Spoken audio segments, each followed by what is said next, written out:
Here's how to graph both exponential growth and exponential decay functions. So for this video, I'm first going to show you how to graph some of the basic exponential equations, and then I'll show you how to graph more complicated ones using transformations. So let's start by graphing y equals 2 to the power of x. Well, to graph any sort of function, we can just keep plugging in numbers for x, see what we get for y, and plot those on our graph. And remember that y is up and down, and x is left and right. So I usually like to start by plugging in 0 for x. So what do we get when we plug in 0 for x? Well, you would get 2 to the power of 0, and anything to the power of 0 is 1. So we're going to plot, we have 0 for x, so we're not going left or right, and we get 1 out for y. So that means we need to go 1 square upward, and we're going to plot a point right here. And as long as you're not doing any transformations and stuff, which I'll talk about later, you're always going to have a point right here because anything to the power of 0 is 1. So now let's go ahead and plot some points over here on this side. So let's move over 1 square to the right and plug in 1 for x. When we plug in 1 for x, we're doing 2 to the power of 1. And anything to the power of 1 is itself. So when we plug in 1 for x, we're getting out 2 for y. So when we move 1 to the right, we move 2 squares upward, and we're going to have a point right here. What if we plug in 2 for x? Well, now we have 2 squared, 2 to the power of 2. And remember that when you're doing exponents, you're just multiplying multiple times. So we're multiplying 2 twice. So that's 2 times 2, which is 4. So when we plug in 2 for x, we get out 4 for y. So we're going to go ahead and move 2 squares to the right, and then we're going to move 4 squares upward, and we're going to plot a point right here. Now, just to demonstrate, in case we had like a bigger graph, it won't fit on this graph, but if we plugged in 3 for x, then that would be 2 to the power of 3, or 2 times 2 times 2, which is 8. So we would have to go 3 squares to the right, and 8 squares upward, but we don't have that much room on the graph, so we're just going to stop here. But remember that our graph is going to go infinitely in both directions. So it's going to kind of go up like this, right? But it's also going to go this way as well. So we need to plot points on the left side as well. So what if we put in -1? That would be the same thing as going 1 to the left on our graph. When we plug this in, we get 2 to the power of -1.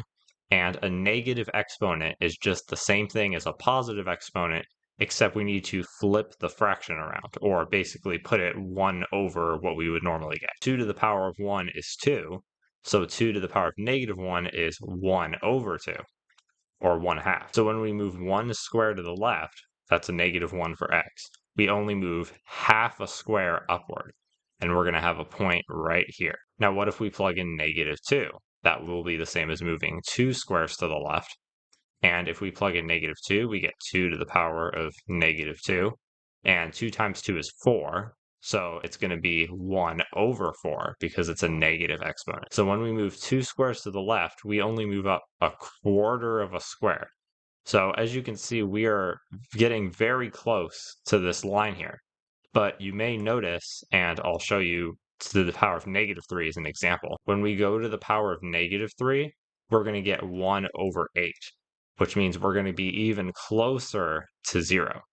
But you may notice that we're never actually going to reach 0. We're just going to keep making the fraction smaller and smaller. So now we can go ahead and connect these points, and as you can see, it's going to kind of make this curve. It's like half of a bowl shape.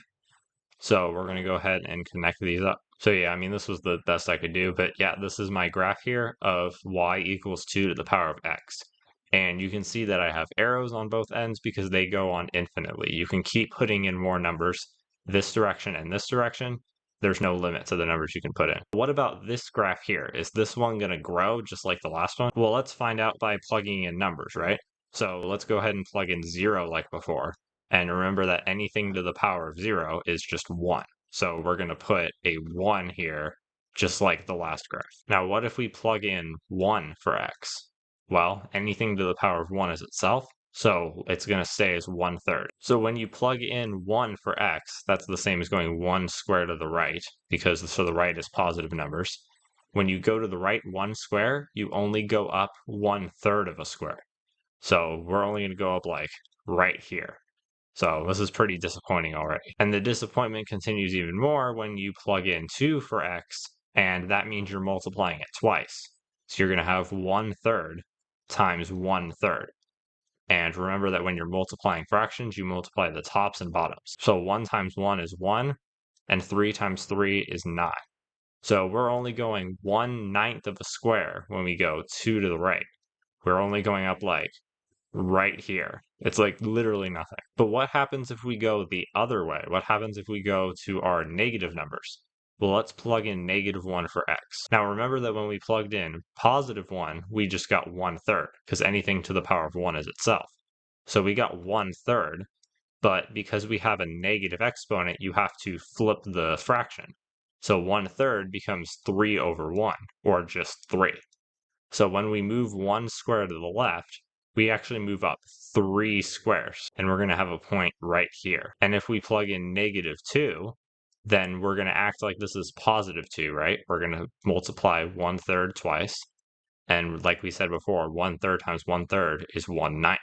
But because it's a negative exponent, we flip the fraction around, and it becomes 9/1, or 9. So when we move 2 squares to the left, we move 9 upward, and there's just not enough room here to do that. So this is basically as much as we're able to graph with our limited size here. So let's go ahead and connect these up with a curve. So here's my totally perfect curve with no flaws at all. And this is our graph of 1/3 to the power of x.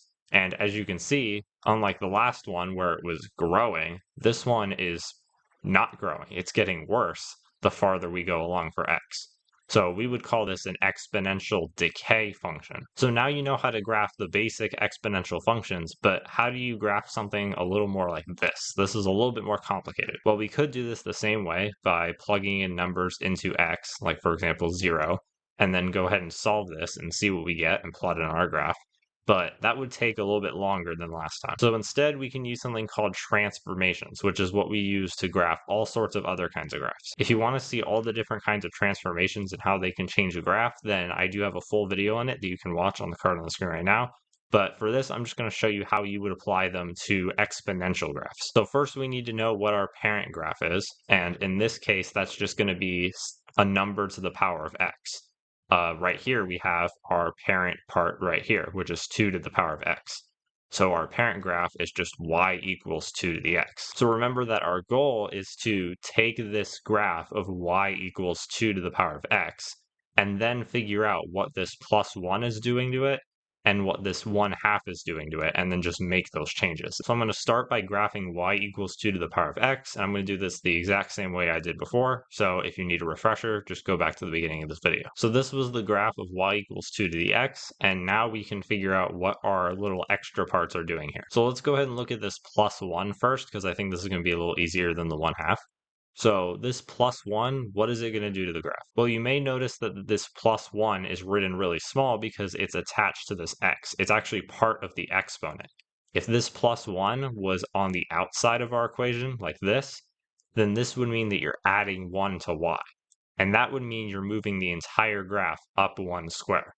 Or if this was a -1, then you would be moving the entire graph down 1 square. But when there's a plus or -1 inside of the exponent, that means we're moving it left or right. And just like with all the other kinds of transformations, left and right is the opposite of what you think. So normally +1 would mean positive numbers go to the right, but it actually means going to the left. So when you have a positive number in the exponent, you go to the left. And if this was a -1, you would go to the right. So we're just going to take every point on this graph and move it 1 square to the left. So this point right here is going to move right here. And this point here is going to move right here. So I'm going to regraph this graph, except everything's going to move 1 square to the right. So there you go. This is what the +1 does to our graph. But this is not the final graph, because we still have to look at what our 1/2 does. Now remember that this dot here means multiplication, and we are multiplying everything by 1/2. So this means that we're either going to be stretching or compressing. And if you watch the transformations video, you would know that anything less than 1 means we're compressing it. But what does compressing a graph even mean? Well, what this means is we're going to take all of our points, and however high up they are, which is our y value, we're going to multiply them by 1/2, or that's the same thing as dividing by 2. So this point here, I think this point will be a good example. This point is 2 squares above 0, which means that its y is 2. but now we're only going to be taking half of that. So it was 2 squares above, now it's only going to be 1 square above. And I'm going to graph this in purple. This is going to be our final graph. So now what about this point here? This point is 4 squares above 0, but we're multiplying it by a half, and half of 4 is 2. So our new graph is only going to be 2 squares above. And wait, so I've just realized that, I mean, do you see something familiar here that we're doing? Anyway, let's just continue on. We had this point here, this was 1 square above, right? Now, if we move it down, it's only going to be half a square above 0.